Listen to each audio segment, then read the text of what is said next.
அன்புமணி மன்னிப்பு கேட்டது மகிழ்ச்சியாக இருந்தாலும் ராமதாஸை நேரில் சந்தித்து சமாதானமாகிவிட்டதாக தெரிவிக்கும் நாளுக்காக காத்திருக்கிறோம் என கூறியுள்ள சேலம் பாமக எம்எல்ஏ அருள், அன்புமணியும் ராமதாசும் இணையும் செய்தியை கேட்கும் நாள் தேன் வந்து பாயுது காதினில்லை என்பது போல் இருக்கும் என தெரிவித்துள்ளார்.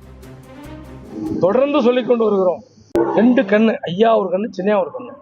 இந்த 2 கண்ணு ஒன்னா இருக்கிறது எங்களை விட பெருமை. எப்படின்னா, இது மாதிரி ஒரு செய்தி அதை பேசுன மாதிரி நேரடியா வந்து ஐயாவை பார்த்து எல்லாம் ஒன்று சேர்ந்துட்டாங்களா, அதை விட தேன் வந்து பாயுது காதில்லைன்னு சொல்லிட்டு பாரதியார் பாடினாரு.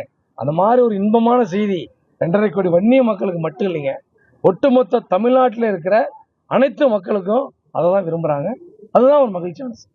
ஒன்று மட்டுங்க, 2026 தேர்தலில் பாட்டாளி மக்கள் கட்சி ஒரு இந்த தேர்தல் வெற்றியை நிர்ணயிக்கக்கூடிய ஒரு மாபெரும் சக்தியாக இருக்கும் என்பது மட்டும் எந்த மாற்று கருத்தும் இல்லை.